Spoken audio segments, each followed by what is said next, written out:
Direito e Saúde Pública. A dose certa para sua atualização a qualquer tempo e em qualquer lugar. Olá, eu sou Luciano Oliveira, coordenador do Centro de Apoio Operacional das Promotorias de Justiça de Defesa da Saúde, o CAU Saúde, do Ministério Público de Minas Gerais. E eu sou Cristiane Antunha, e esse é o podcast Direito e Saúde Pública, a dose certa para sua atualização a qualquer tempo e em qualquer lugar. No episódio de hoje, vamos discutir a atuação do Ministério Público na defesa de pessoas com transtornos mentais. Para falar sobre esse assunto, a gente conversa com a promotora de justiça Maria Constância Alvim. Seja muito bem-vinda. Muito obrigada.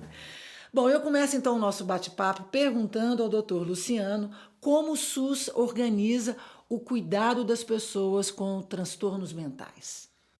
Olá, então, Cris. O SUS, em primeiro lugar, é importante a gente destacar que ele tem como premissa o cuidado das pessoas com transtornos mentais no ambiente ambulatorial, junto à comunidade. O tratamento institucionalizado, a segregação, a internação, só deve ocorrer em última hipótese. Então essa é a lógica da reforma psiquiátrica, da Lei 10.216, e para que isso, para que o cuidado adequado ele chegue nas pessoas, é preciso ter uma robusta rede de serviços.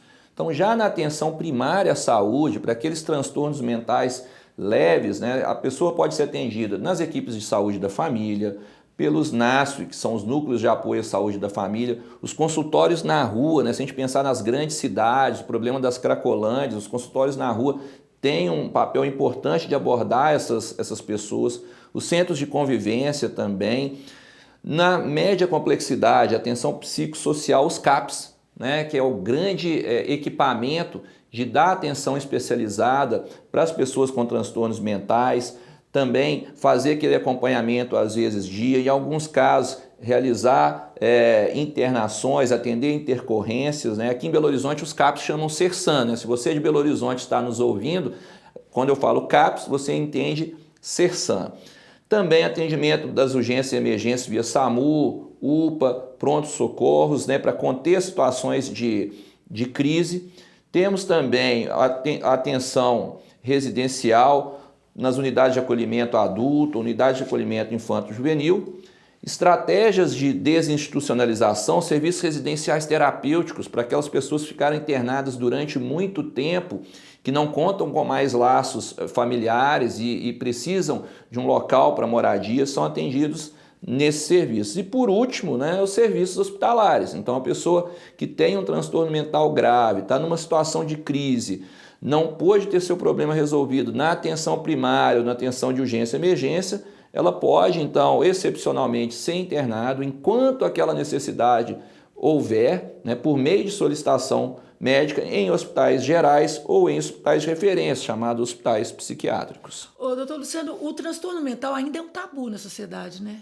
É um tabu, é uma matéria, um tema de difícil diálogo, que envolve muito preconceito e que muitas vezes é incompreendido. Essa lógica de acolher as pessoas no ambiente ambulatorial é para que elas sejam cuidadas próximo das suas famílias, para que esses vínculos não se rompam e essa pessoa seja tratada com dignidade.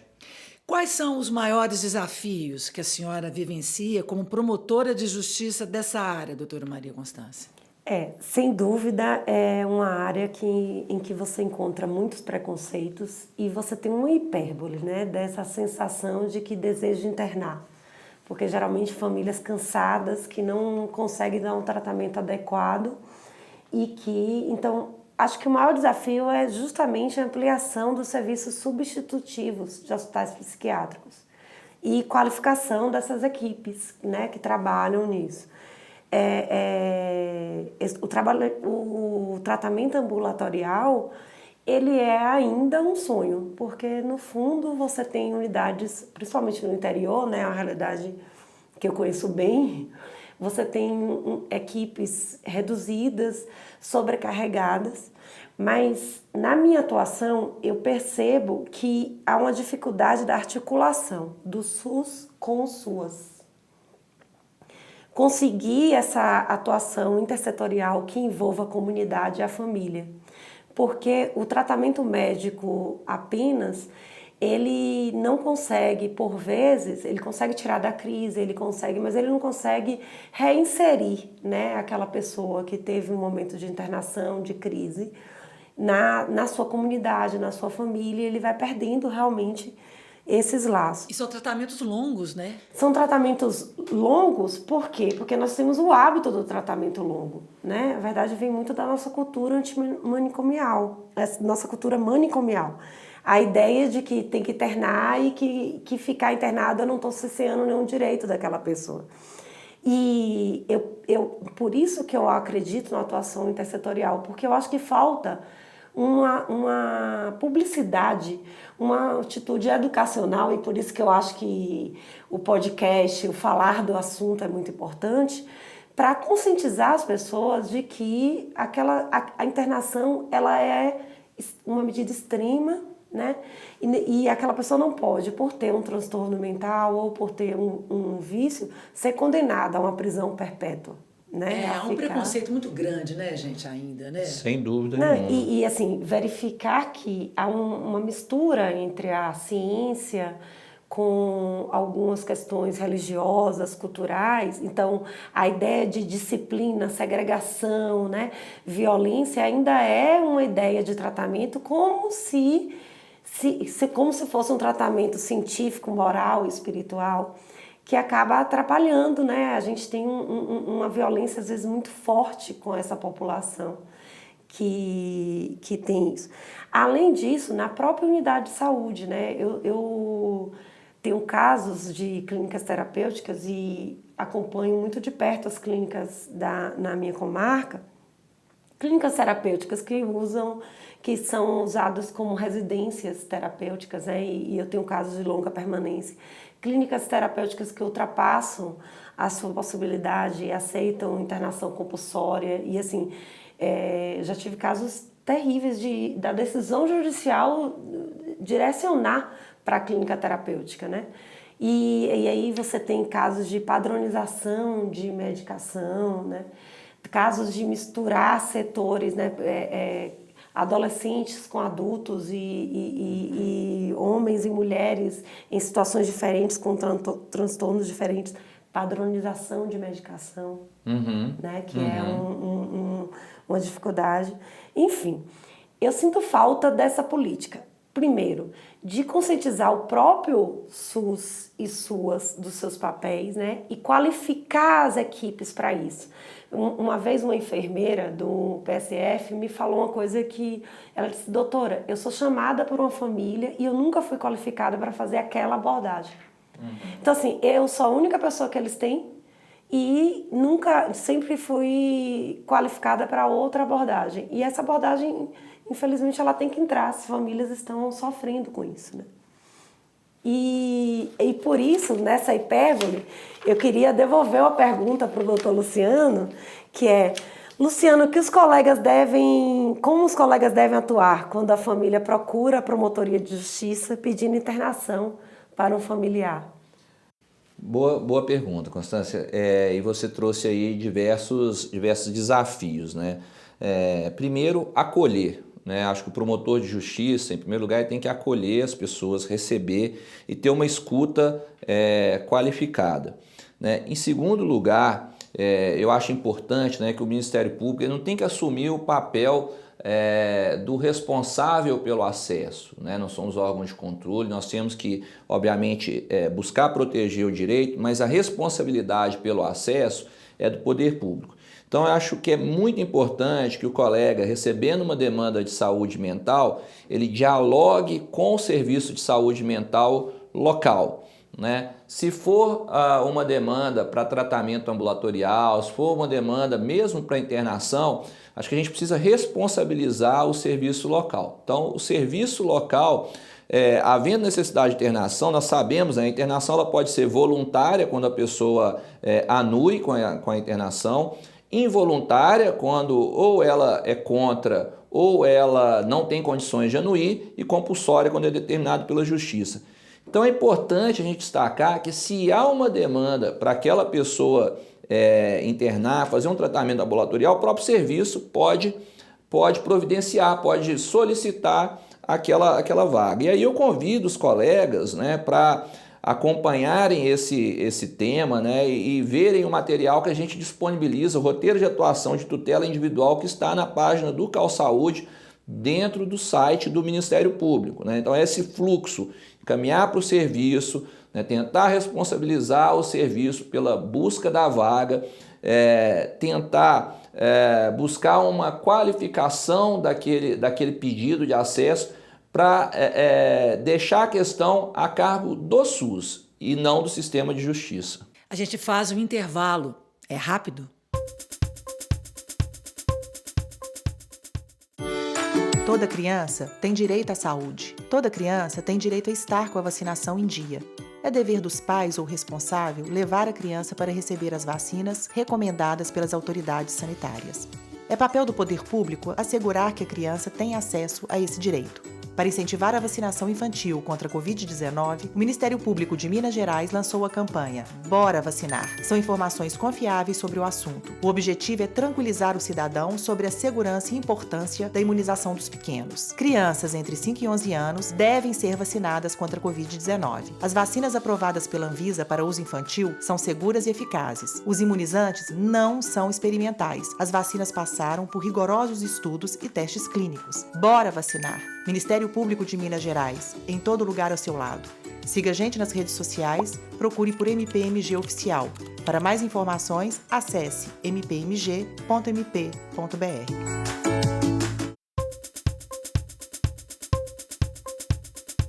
De volta ao podcast Direito e Saúde Pública, a dose certa para sua atualização a qualquer tempo e em qualquer lugar. Hoje o tema é a atuação das promotorias de justiça na proteção da saúde mental. No estúdio, o Dr. Luciano Oliveira e eu recebemos a promotora Maria Constância Alvim. Doutora Maria Constância, a palavra é sua. Luciano, o que o promotor deve fazer com a obrigatoriedade da comunicação em 72 horas ao MP, em caso de internação e alta do paciente? Constância, é muito bom te receber aqui, né, porque traz a demanda do colega do interior que está lá na ponta da linha, né? E realmente sempre me preocupou o fato das internações involuntárias terem que ser comunicados ao promotor de justiça pelos hospitais e não haver uma padronização, a forma de como encaminhar isso. Então, eu sei que, via de regra, obviamente, isso vai em papel, não existe um formato, quais as informações que devem conter, não há uma disciplina sobre como o colega deve arquivar, o que o colega deve fazer com aquele papel, né? E por conta disso, né, o Ministério Público desenvolveu há alguns anos o SIAP, que é o Sistema de Comunicações de Internações Psiquiátricas, e esse sistema funcionou durante muito tempo para a Promotoria de Saúde Mental da capital. Agora nós estamos interiorizando esse sistema e qual que é a ideia? O hospital ele tem o dever legal de comunicar, né, quem fizer a internação psiquiátrica involuntária ou a voluntária decorrente de abuso da utilização de álcool e outras drogas. E aí essa comunicação deverá ser feita no sistema. Então o hospital vai pedir o seu cadastramento no sistema ao promotor da comarca, vai indicar o funcionário que vai ficar responsável, o promotor vai encaminhar para a coordenação regional, nós vamos fazer o cadastro. A partir dali, cabe ao hospital fazer esse encaminhamento, né, via sistema, que vai estar disponível online na internet, e essas informações vão ser ali arquivadas. Se houver algumas irregularidades, o colega com atuação na saúde vai receber alertas. Então, a internação comunicada para além do prazo de 72 horas, o promotor vai receber um alerta no seu e-mail. Passado o prazo de 90 dias, ainda que não seja um prazo peremptório, é uma referência legal. Então o colega vai receber ali um sinal amarelo. Ó, pode ser que essa internação está durando demais. E essas informações vão estar ali disponíveis. Todos os promotores, independente de atuação na saúde, poderão fazer a pesquisa e acompanhar essas informações, verificar se a internação está justificada, verificar se as internações estão durando um tempo maior, se está devidamente fundamentado. Então isso vai estar ali para todos os colegas poderem pesquisar. E com relação à internação compulsória, o Ministério Público deve intervir em todas as ações que envolvam internações psiquiátricas? Sim, ele deve intervir em todas as ações que envolvam internações psiquiátricas. Por quê? Porque é uma situação de indisponibilidade de interesse, né? Nós estamos falando da liberdade, essencialmente, além da saúde, e da qualidade da parte, né? Uma pessoa possivelmente incapaz. Então eu vejo, né, não há dúvida para mim da importância da atuação do Ministério Público. E eu queria até aproveitar aqui a sua presença, Constância, saber, dentro da sua experiência, né, dos diálogos que você tem com os colegas, se teria mais alguma questão que você gostaria de colocar, trazer aqui para esse nosso bate-papo? Sim. Talvez até falar até da importância de uma política de saúde pública dedicada à mulher. Pois é, esse é um desafio. Eu estava falando com a Cris aqui, que eu sou promotora com outras atribuições, né? Na infância, né? Pessoa com deficiência. E eu tenho sentido falta, na minha atuação da saúde, de uma política de saúde mental voltada para as peculiaridades das mulheres.